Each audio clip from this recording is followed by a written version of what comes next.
אחרי יומיים, בשעה 4 בבוקר, שומעים טנקים, כמו שבאים מלחמה, מלא גרמנים, אוקראינים, אמרו, תוך שעתיים, כל אחד ייקח כמה שהוא רוצה, ומה שהוא רוצה, צריכים להיות בחוץ, תוך שעתיים. כולנו קמו, אז עכשיו ככה, כל הקרבים, אני הייתי אבא שלי, אני, אמא ואח שלי. אמא, תיקחו את זה, תיקחו את זה, תיקחו את זה. מה לקחת? כל מלא דברים בכיסים, בכל מלא וזה. טוב. וכולנו עמדנו, יצאנו, הגרמנים התחילו כבר לבוא, וקודם כל הם נכנסו, דבר ראשון, הם התחילו לראות, הרגו עשרות אנשים סתם, בלי שום דבר. הם אפילו שיהיו בחוץ, לעשות פאניקה. וככה אמא שלי ואח שלי והצטמצנו ככה ביחד, וככה, וראינו שהגרמנים עוברים, יורים, על ידינו נופלים פה אנשים. ואתם הביאו אותנו למגרש, שם היה, בעיר ענק היה כדורגל. עכשיו, גברים שעוד נשארו גברים, אמרו להם, כל אלה שנשארו, הגברים שנשארו, שעוד לא יצאו לעבודה, לחוט, יעמדו לחוט. הילדים ונשים ביחד. האח שלי אמנם היה גדול, אבל היה ביחד.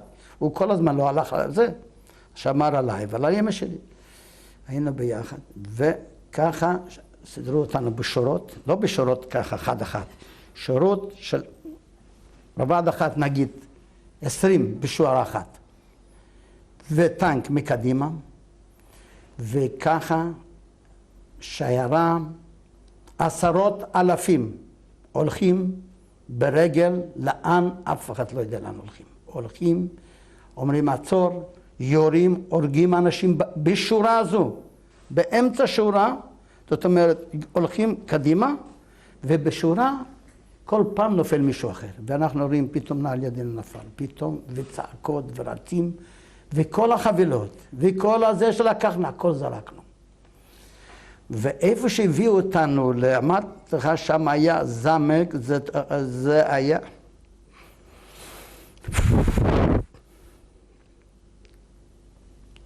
של איזה הגוי, פריץ, אתה יודע מה זה פריץ? עשיר מאוד, גם הרוסים לקחו את זה. היה מין טירה ענקית כזו, עם אלפי חדרים, אבל זה היה חוץ מהעיר. והחוץ מהעיר הזה היינו צריכים ללכת בערך איזה שעה וחצי, שעתיים. הלכנו, אני זוכר את זה, זה היה בבוקר, אולי 8. מ-9 בבוקר עד 4 בערב. כל פעם עצרו אותנו, ירו, ואנשים זרקו את הדברים. הכל זרקנו, וככה הם ירו, עד שהגענו לזמק. מי שנשאר בחיים, ובדרך ראינו... סליחה, תאמר בבקשה שוב את השם. טירה, זמק קראו לזה, בפולנית זמק קראו לזה, וככה זה טירה. מה היה המרחק ממנה לעיירה אוליצ'ה? ממנו מרחק היה בערך, אני חושב, 5-6 קילומטר. כן. עכשיו, הלכנו יום שלם, למה? הם כל פעם עצרו, ואמרו לנו לשכב ולקום. בלשכב, וכמו שאתה שוכב, עוברים מרחוק, במכונת, מי שהם פוגעים. מכונת ירייה, יורים, הורגים. ככה הם עשו, ואף אחד כבר לא צעקו. אף אחד כבר לא צעק. אנשים כבר, אמא שלי בכלל, הייתה כבר, וכל פעם הסתכלה רק עלינו, אנחנו חיים. וככה עד הערב הגענו לזמק. זמק, יש לך עתירה, 2 כאלה דלתות ענקיות מברזל, שזה נפתח. כשאתה נכנס בפנים, אתה מבין? נפנח. אתה נכנס בפנים, שמה יש לך בפנים אולם, זה כמה עולמות היו, ענקיות, שיכולים אלפים להיכנס שם. מה הם עשו? בעולם ענק שיכולים להיכנס נגיד 4,000, 5,000, יכניסו 10,000. לא יודע איך המזל שלי ושל אמא שלי אז הייתה, ואח שלי.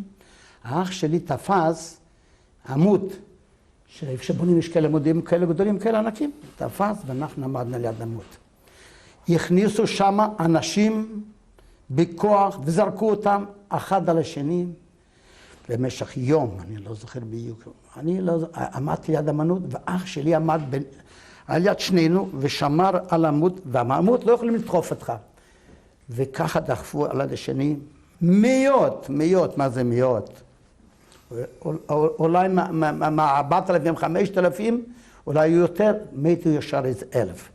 ואנחנו עמדנו ליד עמוד, לא זזנו שם, ואנשים דרכו, וצעקות, וכל הזמן דורכים על האנשים האלה. מתים דורכים. הסיפור הזה נמשך, אני חושב, יום שלם.